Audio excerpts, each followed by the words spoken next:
إن الحمد لله نحمده ونستعينه ونستغفره ونعوذ بالله من شرور أنفسنا ومن سيئات أعمالنا من يهده الله فلا مضل له ومن يضلله فلا هادي له وأشهد أن لا إله إلا الله وحده لا شريك له وأشهد أن محمدا عبده ورسوله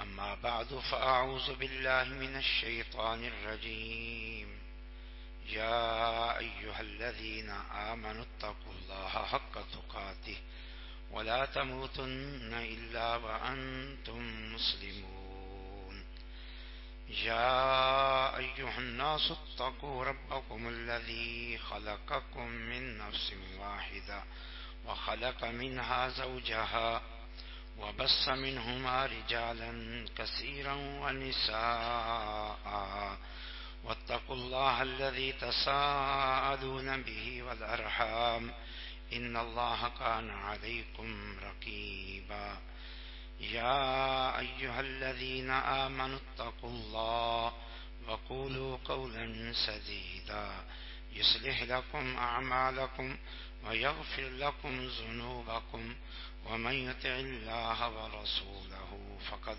فاز فوزا عظيما اما بعد تجارت یعنی خرید و فروخت کے متعلق بیان چل رہا ہے. اللہ تعالی ہمیں صحیح اور درست بات کہنے کی توفیق عطا فرمائے اور ہم سب کو جمیع معاملات میں شریعت پر چلنے کی توفیق عطا فرمائے. آج ایک حدیث پر ہم بات کریں گے جس کا موضوع یہ ہے کہ حرام جو اشیاء ہیں ان کی خرید و فروخت کا کیا حکم ہے. چنانچہ وہ حدیث مبارک یہ ہے جو صحیح بخاری اور مسلم میں ہے.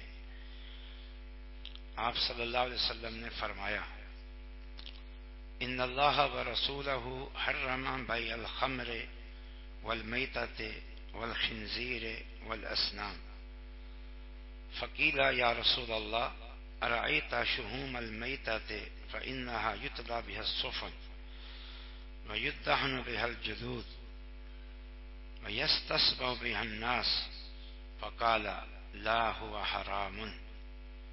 ثم قال رسول الله صلى الله عليه وسلم قاتل الله اليهود إن الله لما حرم شحومهما جملوه ثم باعوه فأكلوا ثمنه. ترجمہ یہ ہے آپ صلی اللہ علیہ وسلم نے فرمایا لوگوں اللہ اور اس کے رسول نے شراب کی بیع یعنی خرید و فروخت اور مردار کی خرید و فروخت. مردار حلال جانور جب وہ اپنی موت مر جائے, گر کے مر جائے, کسی حادثے سے مر جائے, ڈوب کے مر جائے وغیرہ وغیرہ. شراب کی بیع, مردار کی بیع, خنزیر کی بیع اور بتوں کی بیع, اللہ اور اس کے رسول نے ان چیزوں کی بیع کو, خرید و فروخت کو حرام قرار دیا ہے.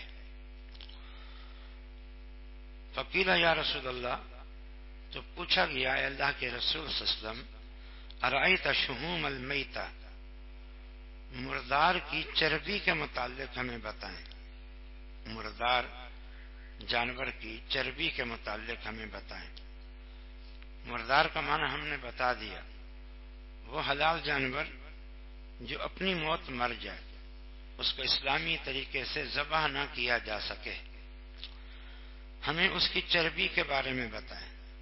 چربی کے متعلق سوال کیوں کیا کہ فإنها یطلی بها السفن, کشتیاں جب لکڑی سے بنائی جاتی ہیں تو ان میں اس کا طلا کیا جاتا ہے سوراخوں کو بند کرنے کے لیے،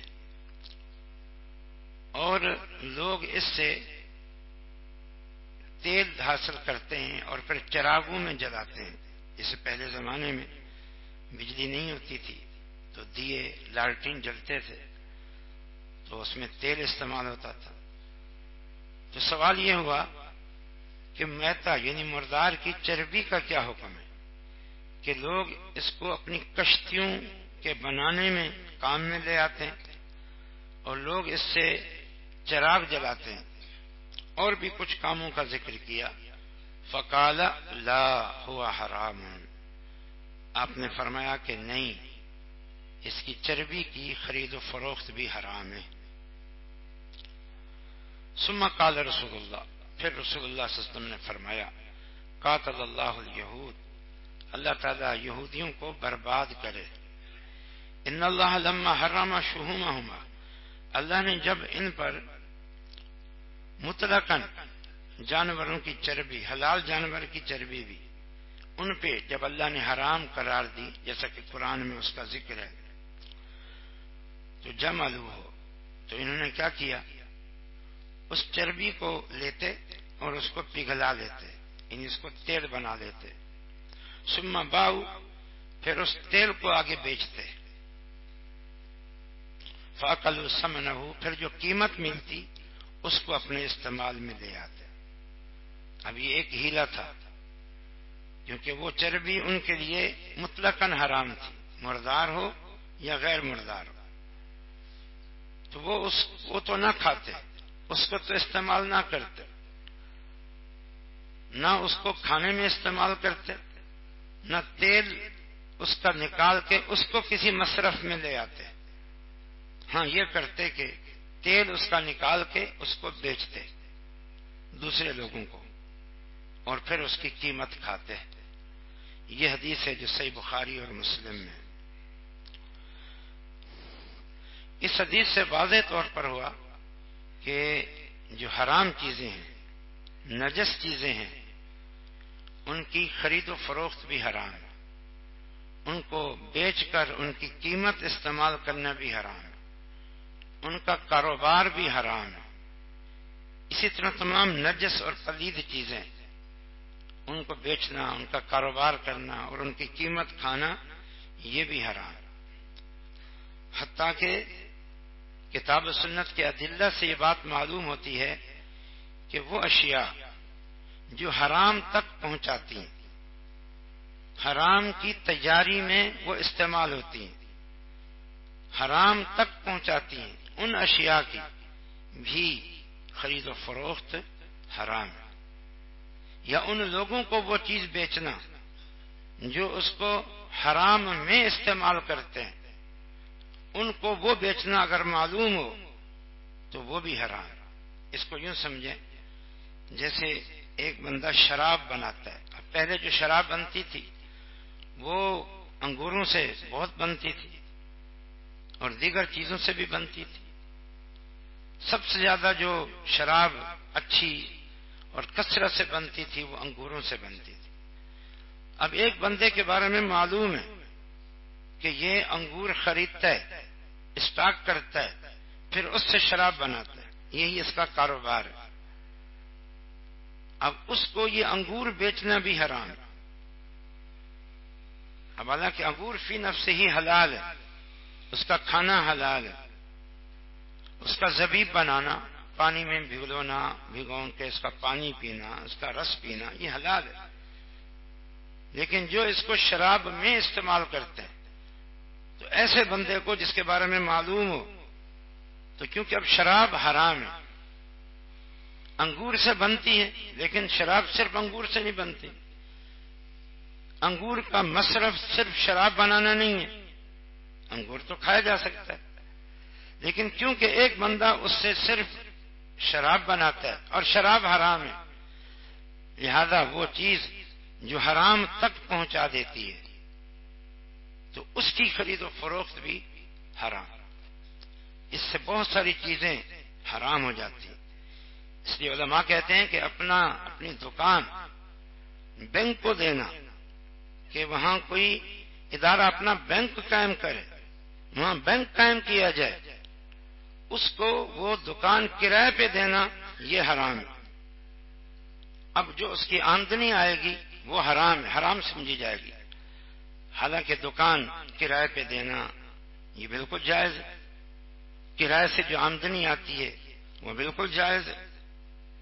لیکن ایک یا وہ اس کو شراب کی بھٹی کے لیے کوئی اس دکان کو، جگہ کو، مکان کو، آپ کے اسٹور کو استعمال کرتا، پتہ ہے کہ یہاں شراب بنے گی اور یہ اسی لیے خرید رہا ہے، یہ یہاں جوا بازی ہوگی اسی لیے خریدا جا رہا ہے، یہاں کوئی اور حرام کام ہوگا، حرام کام، وہ جناکاری کا اڈا بنایا جا سکتا ہے، جوا ہے، اور کوئی بھی حرام کام کے لیے جگہ استعمال ہوگی، یہ بھی ایک کاروبار ہے، خرید و فروخت ہے۔ تو ایسی جگہ پر ایسے شخص کو، ایسے ادارے کو وہ جگہ، وہ مکان وہ دینا وہ حرام۔ اب اگر اس کی قیمت لوگے تو وہ قیمت آپ کے لیے حرام ہوگی، یہ بڑا نازک معاملہ ہے۔ اس حدیث سے یہ ساری باتیں بالکل واضح طور پر سامنے آتی ہیں۔ سبحان اللہ۔ باقی اس حدیث سے معلوم ہوا کہ مردار کی بے اور اس کی تمام اشیاء سے کسی بھی قسم کا فائدہ اٹھانا بھی جائز نہیں، اس کی خرید و فروخت بھی منع، حتیٰ کہ حرام جو مردار ہو گیا جانور، اب اس کی کسی چیز سے فائدہ نہیں اٹھا سکتے، نہ گوشت سے، نہ سری سے، نہ پائے سے،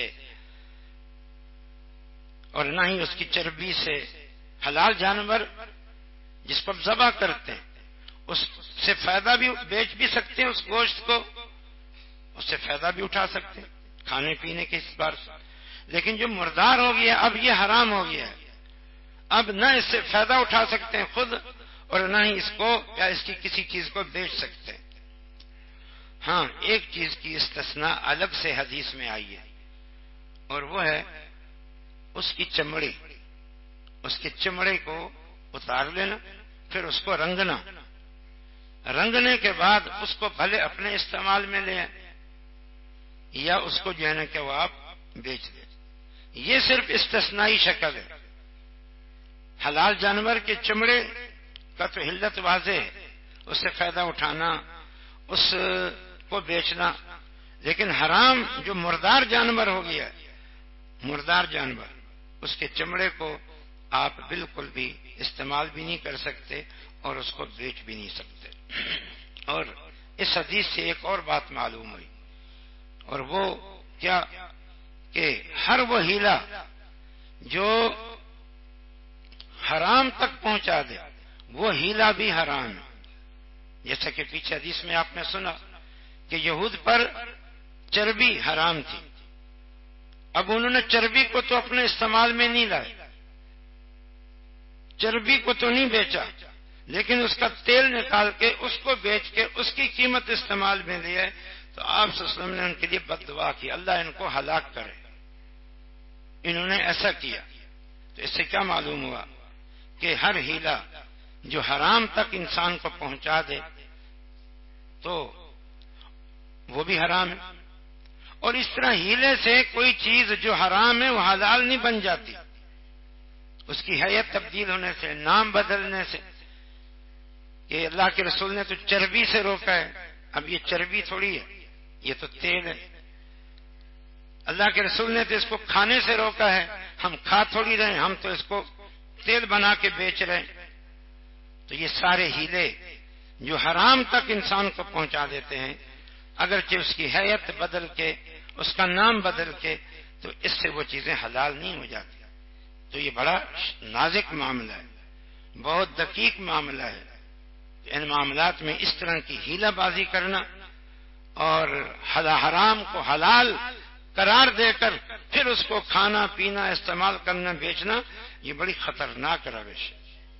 یہ یہودیوں کا طرز عمل ہے جیسے آپ نے ابھی سنا، اور وہ ہیلہ تو آپ جانتے ہیں جو انہوں نے وہ مچھلی کے حوالے سے کیا تھا کہ ان کی آزمائش کے لیے ہفتے والے دن مچھلی کا شکار کرنا ان پر حرام کر دیا گیا تھا.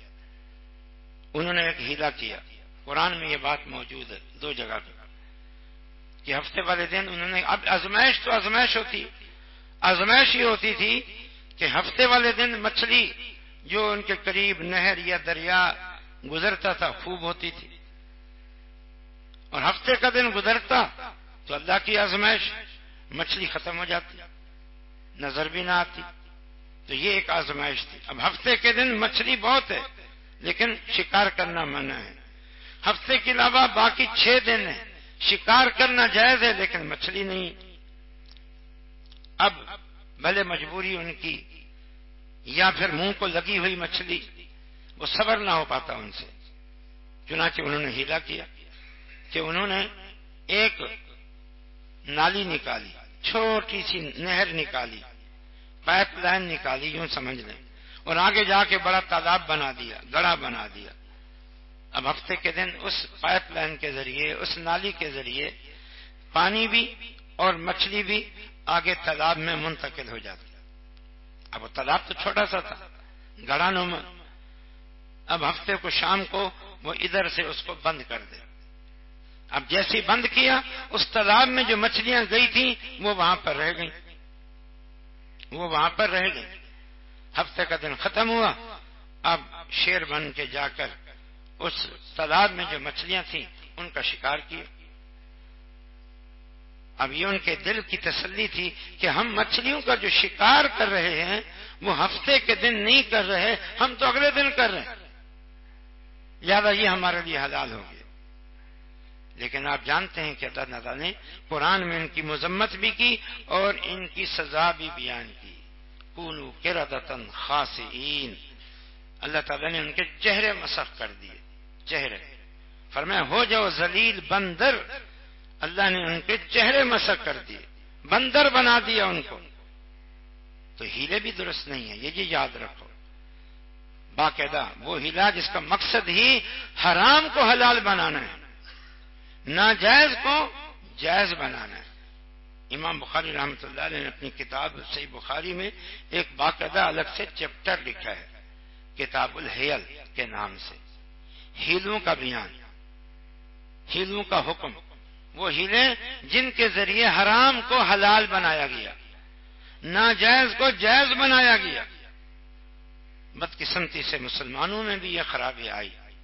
ہمارے بعض فقہا نے اس حوالے سے بڑی کوتاہی کا جو ہے نا کہ وہ ارتکاب کیا اور ہیلے کر کے حرام کو حلال بنانے کی کوشش کی، ناجائز کو جائز بنانے کی کوشش کی. امام بخاری رحمۃ اللہ علیہ نے باقاعدہ الگ سے چیپٹر بنائے، کوئی پڑھ سکتا ہے اس کو. آج تو اردو کتابیں مل جاتی ہیں، نیٹ پہ مل جاتی ہیں، کتاب الحیل کے نام سے. اور مذمت کی ان لوگوں کی، ان فقہا کی، ان مولویوں کی جنہوں نے عوام کو یہ راستہ دکھایا. تو بہرحال یہ ایک الگ بات ہے، الگ موضوع ہے. تو یہ بات بھی یہاں سے معلوم ہے. اب ہماری ذمہ داری ہے ہم خود دیکھیں کہ مطلب کہ ایک اور حدیث سن لیں، وہ حدیث ابو داؤد کی ہے، اس میں اور زیادہ واضح لفظ ہے. اس میں تو یہاں تو کچھ چیزوں کی حرمت بیان کی، جیسے مثال کے طور پر شراب کی، مردار کی، خنزیر کی، بتوں کی، اس میں ہم بات کرتے ہیں. وہاں مطلقاً ایک بات ہے ابو داؤد میں، اس کے الفاظ ہیں ان اللہ اذا حرم شیئا حرم ثمنہ. اللہ تعالیٰ جب کسی چیز کو حرام قرار دے دیتا ہے، یعنی اس کا کھانا پینا حرام، جب اللہ تعالیٰ کسی چیز کے کھانے پینے کو حرام قرار دے دیتا ہے تو حرم ثمنہ، اس کی قیمت خود بخود حرام ہو گئی. اس کو بیچ کے اس کی قیمت کھانا خود بخود حرام ہو گیا. یہ اصول بتا دیا.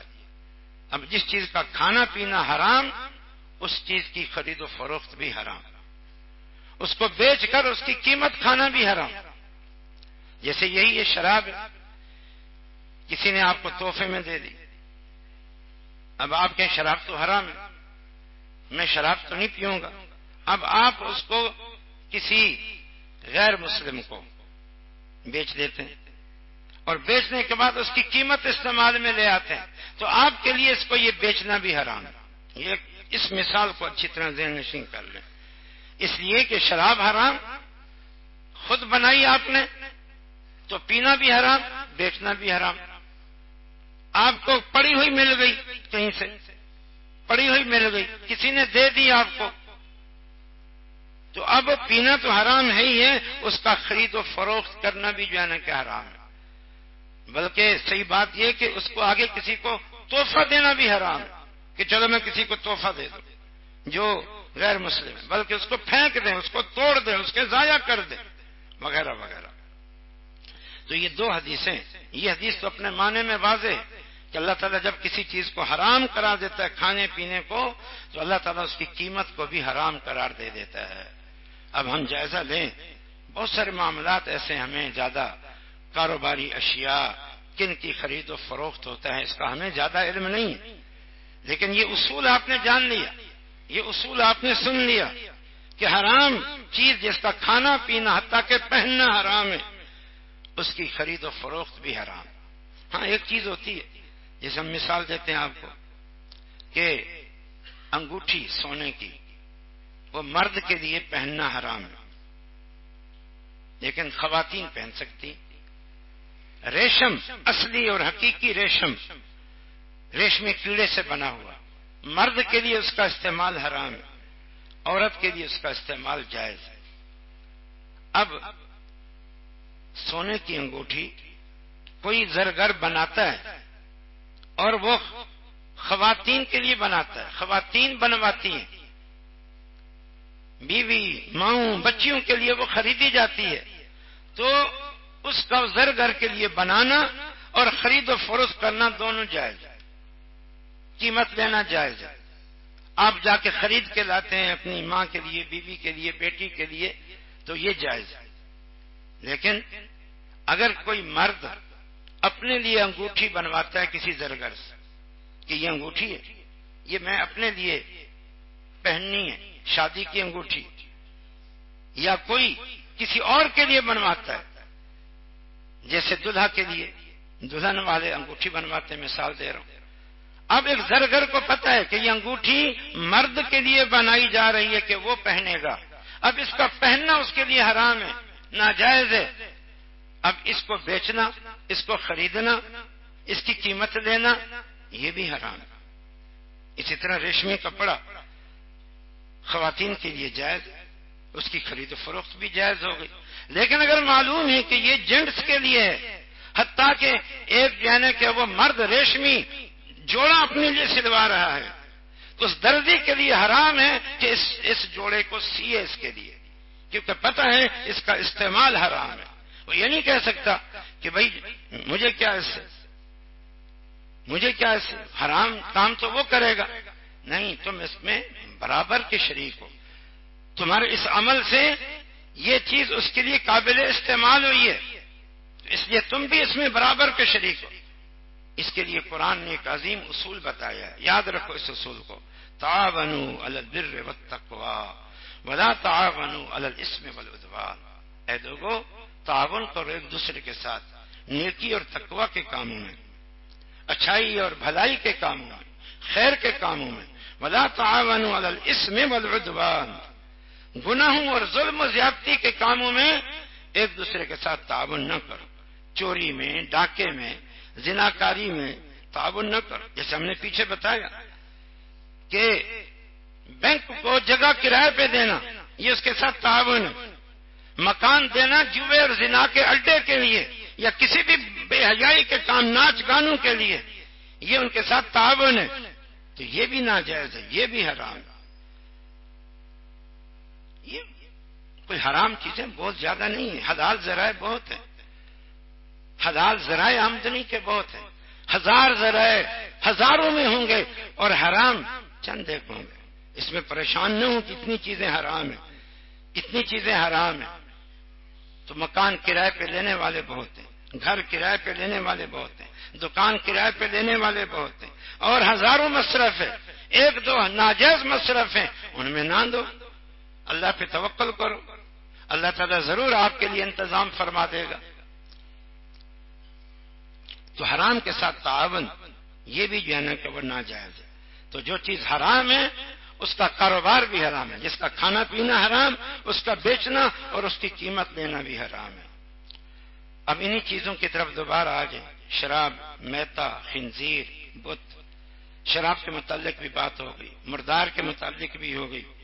خنزیر حرام ہے، بلکہ بدترین حرام ہے، نجس عین ہے، اس سے زیادہ، اس جانور سے زیادہ کسی جانور کی حرمت نہیں آئی۔ اس کے بعد سب سے زیادہ جو حرمت آئی ہے وہ کتے کی آئی ہے۔ اس بارے میں بھی ہم آپ کو حدیث جو ہے نا کہ وہ سناتے ہیں کہ کچھ چیزوں کو رسول اللہ صلی اللہ علیہ وسلم نے حرام قرار دیا۔ مثلا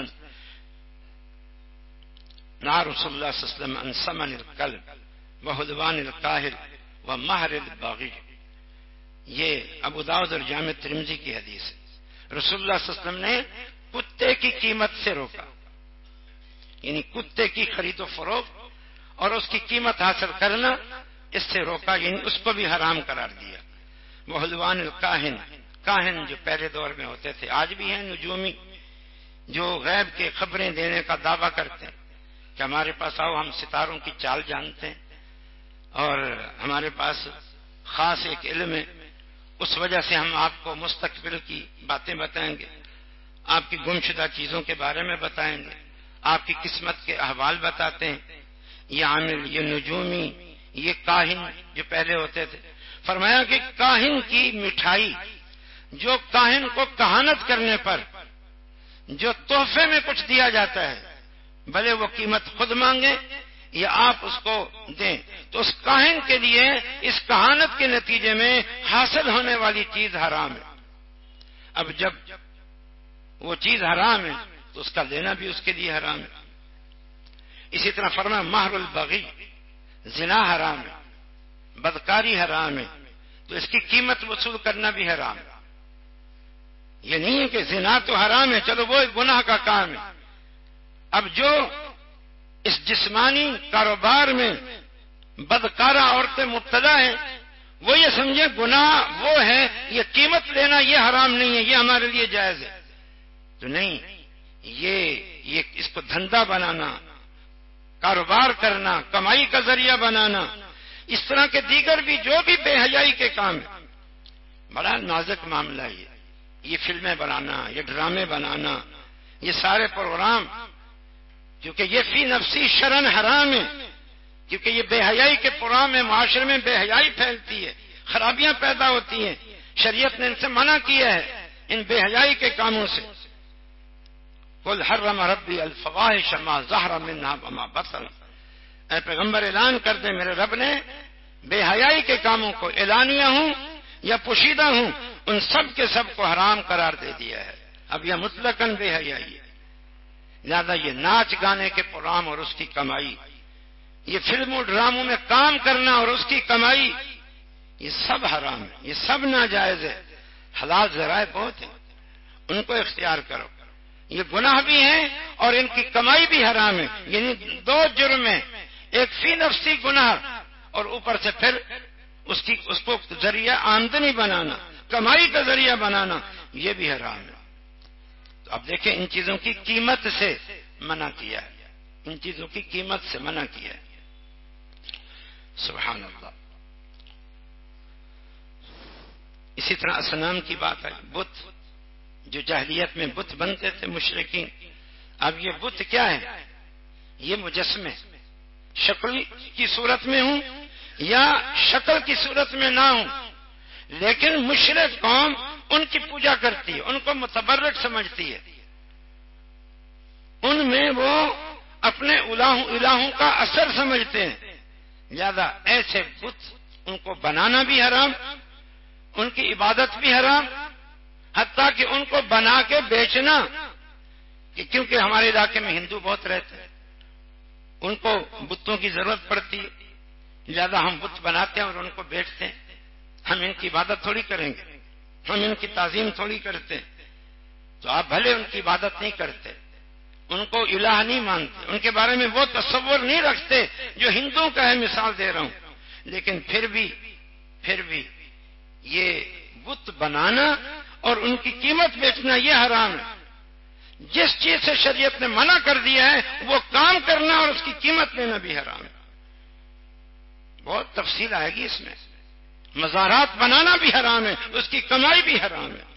کوئی پکی قبر بناتا ہے، اس پکی قبر کی مزدوری لینا بھی حرام ہے، کیونکہ یہ صریحاً ایک حرام کا ارتکاب ہے، ناجائز کا ارتکاب ہے. کوئی کسی بدعی کام میں تعاون کرتا ہے وہ بھی حرام ہے. پتہ ہے کہ یہ چیز استعمال ہوگی کسی بدعت کے کام کے اندر، خلاف شریعت کام کے اندر. تو بہرحال یہ بڑا نازک معاملہ ہے. اپنے آپ کو ان حرام چیزوں سے بچانے کی آپ نے کوشش کرنی ہے. اصنام بتوں کی ایک اور شکل بھی ہمارے معاشرے میں موجود.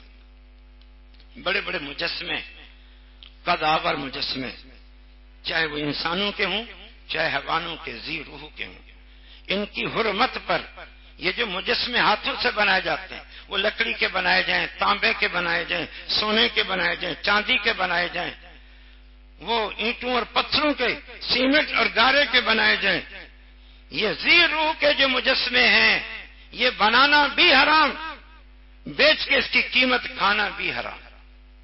لیکن آپ دیکھیں اپنے معاشرے کا حال.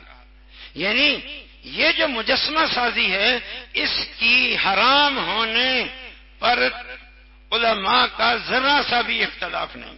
ذرا سا بھی. جو ہاتھوں سے مجسمے بنائے جاتے ہیں اس میں ذرا سا بھی اختلاف نہیں.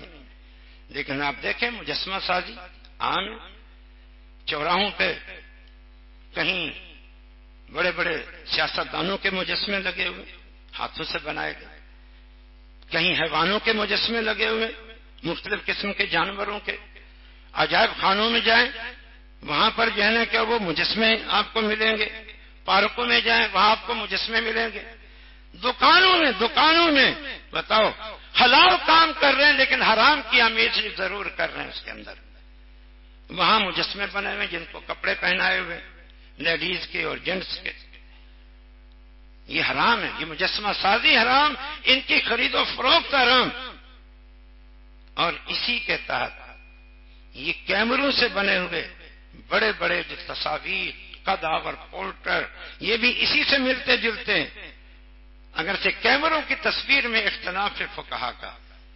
وہ کہتے ہیں یہ ہاتھوں سے مجسمہ نہیں بنایا گیا، یہ ایک تصویر بنائی ہے، اس میں ہاتھ کا کوئی کمال نہیں، اس میں کیمرے کا کمال ہے.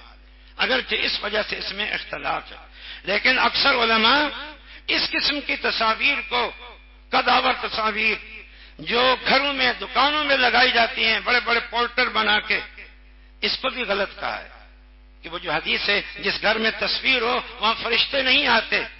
تو اس طرح کی جو تصاویر لگائی جاتی ہیں وہ بھی اسی زمرے میں آ سکتی ہیں. بہت سارے علماء نے یہ کہا ہے. اب جو یہ کام کرتے ہیں ان کا بھی یہی حکم ہے، بڑے بڑے پولٹر چھاپتے ہیں تصویریں قداور، وہ بھی اسی زمرے میں آ سکتی ہیں. تو یہ بھی ذرا خطرناک معاملہ ہے، حرمت کے قریب ہے، ناجائز ہونے کے قریب ہے. لہذا ان امور سے بچا جائے، اس کو کاروبار نہ بنایا جائے. لہذا اس کے تحت وہ مصورین جو مثلا فوٹو کھینچتے ہیں، تصویریں بناتے ہیں، یہی ان کا کاروبار ہے، یہی ان کا مقصد ہے. وہ ہر قسم کی تصویر سازی کے لیے تیار بیٹھے ہوئے. ایک یہ ہے کہ وہ تصویریں جو ہم پر لاگو کر دی گئیں، ہم مجبور ہیں، بے بس ہیں. کوئی صرف اس حد تک وہ تصویر بنا کے دیتا ہے جس حد تک ضرورت ہے، اس حد تک بنواتا ہے جس حد تک ضرورت ہے. اس کی گنجائش نکل سکتی ہے مجبوری کے عالم میں. لیکن جو یادگار کے طور پر گھروں میں، دکانوں میں، چوراہوں میں لگائی جاتی ہیں یہ بڑی بڑی تصاویر، ان کا بنوانا بھی منع ہے، اور جو یہ کام کرتے ہیں ان کے لیے وہ کمائی بھی حرام اور ناجائز ہے. اسی طرح اور بہت ساری چیزیں جو حرام ہے. مثلا بڑی نازک باتیں یہ تمباکو نشاور چیزیں، اب یہ حرام ہے. اب جب یہ حرام ہے تو تمباکو کا استعمال بھی حرام، اس کو بیچنا بھی حرام. دکاندار تمباکو نہیں بیچ سکتا کیونکہ یہ تمباکو حرام ہے. اسی طریقے سے دیگر جو چیزیں، سگریٹ کا کاروبار، کیونکہ یہ نشاور ہے، یہ حرام ہے. لہذا یہ سگریٹ کا کاروبار فی نفسی حرام ہے، اس کی آمدنی بھی حرام ہے اور اس کی آمدنی بھی ناجائز ہے. ان سے بچے، اس کے بالمقابل اللہ تعالیٰ برکت دے گا. ہزاروں چیزیں حلال ہیں، آپ ان سے بچیں. ٹھیک ہے، ایک شخص نے ہزاروں چیزیں حلال رکھی ہوئی ہیں، سگریٹ کا بھی ساتھ میں رکھا ہوا ہے، اگرچہ پورا کاروبار اس کا حرام نہیں ہے، لیکن اس سگریٹ کے کاروبار کی وجہ سے اس میں حرام کی آمیزش آ گئی ہے. اس کو بچنا چاہیے. کیوں اپنے حلال میں حرام کی آمیزش کرتا ہے؟ یہ تعاون علی الاسم والعدوان ہے، گناہ پر تعاون ہے، ناجائز کاموں پر تعاون ہے. اور کتنا مجرم ہیں وہ لوگ جو اس سے بڑھ کر نشہ بیچتے ہیں. ہماری نسل اس سے برباد ہو رہی ہے. ہیروئن کا نشہ، آئس کا نشہ، کس قدر یہ خطرناک بات ہے. یہ ڈبل مجرم ہے، ایک حرام کمائی اور دوسرا نوجوان نسل کو تباہ کر رہے ہیں، لوگوں کو برباد کر رہے ہیں. تو یہ گناہ در گناہ ہے. یہ مجرم بھی ہیں اس معنی میں کہ ان کو اپنی نوجوان نسل کا، اپنی قوم کا، اپنے خاندان کا، اپنے لوگوں کا کوئی ان کی پرواہ نہیں ہے، اور اس کو وہ اس بری لت پہ جو ہے نا کہ وہ ڈال رہے ہیں. تو یہ ڈبل جو ہے نا کہ وہ جرم ہے.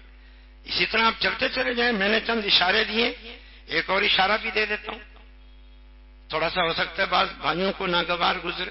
یہ داڑھی مونڈنا حرام ہے، ناجائز ہے صریحاً.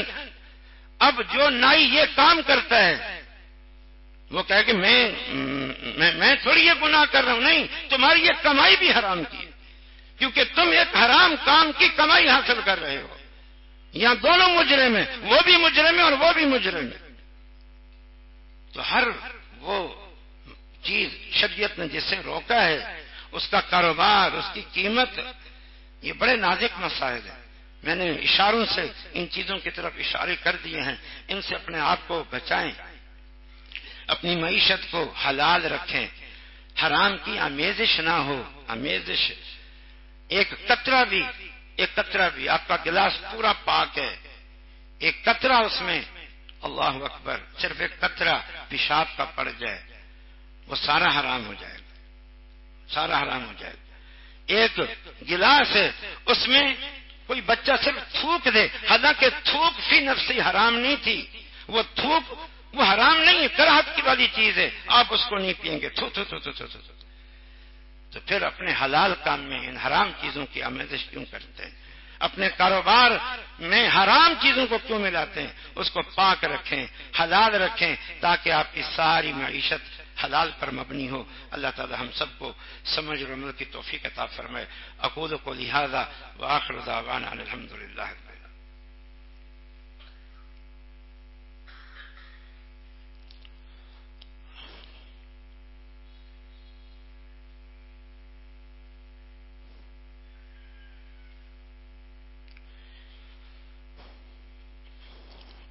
إن الحمد لله نحمده ونستعينه ونستغفره ونعوذ بالله من شرور أنفسنا ومن سيئات أعمالنا. من يهده الله فلا مضل له ومن يضلله فلا هادي له. وأشهد أن لا إله إلا الله وحده لا شريك له وأشهد أن محمدا عبده ورسوله. أما بعد فأعوذ بالله من الشيطان الرجيم. يا أيها الذين آمنوا اتقوا الله حق تقاته ولا تموتن إلا وأنتم مسلمون. يا أيها الناس اتقوا ربكم الذي خلقكم من نفس واحدة وخلق منها زوجها وبث منهما رجالا كثيرا ونساء واتقوا الله الذي تساءلون به والأرحام إن الله كان عليكم رقيبا. يا أيها الذين آمنوا اتقوا الله وقولوا قولا سديدا يصلح لكم أعمالكم ويغفر لكم ذنوبكم ومن يطع الله ورسوله فقد فاز فوزا عظيما. ایک انتہائی ضروری اعلان تعاون ہے. آپ کے کراچی کے علاقے نارتھ کراچی سیکٹر 4A اجیر نگر کے علاقے میں نیو رشید آباد میں مسجد اور مدرسے کے لیے پلاٹ خریدنے کا پروگرام ہے. اس علاقے میں کوئی مسجد نہیں ہے ہماری اور بڑی ضرورت ہے. ایک عرصے سے وہ ساتھی کہہ رہے ہیں اور وہاں عارضی طور پر ایک گھر کی چھت پر تعلیم و تعلم کا سلسلہ بھی 1 سال سے شروع کر رکھا ہے اور ماشاءاللہ 60-65 کے قریب بچے پڑھ رہے ہیں. اس وجہ سے لوگوں کا اصرار بڑھ گیا ہے. تو بہرحال ایک پلاٹ خریدنا ہے. 120 گز کا پلاٹ ہے کیونکہ آبادی میں ہے جس کی قیمت 60 لاکھ روپے ہے. بڑا اہم ہم یہ اعلان کر رہے ہیں. آپ پہ کراچی کا ہے، تعلیم و تعلم اور مسجد کا معاملہ ہے. آپ ضرور تعاون کریں. بالکل یوں سمجھو صفر سے یہ کام شروع ہو رہا ہے. آپ پیسے دیں گے تو اس سے انشاءاللہ ٹوکن ہوگا، ایڈوانس دیا جائے گا، سودا پکا ہوگا، بنیادوں میں آپ کا حصہ ڈل جائے گا. اللہ تعالی جزائے خیر دے. اللهم صل علی محمد وعلى آل محمد كما صليت على إبراهيم وعلى آل إبراهيم إنك حميد مجيد. اللهم بارك على محمد وعلى آل محمد كما باركت على إبراهيم وعلى آل إبراهيم إنك حميد مجيد. اللهم انصر من نصر دين محمد صلى الله عليه وسلم واجعلنا منهم، واخذل من خذل دين محمد صلى الله تعالى عليه وسلم ولا تجعلنا منهم. عباد الله رحمكم الله، إن الله يأمر بالعدل والإحسان وإيتاء ذي القربى وينهى عن الفحشاء والمنكر والبغي يعظكم لعلكم تذكرون.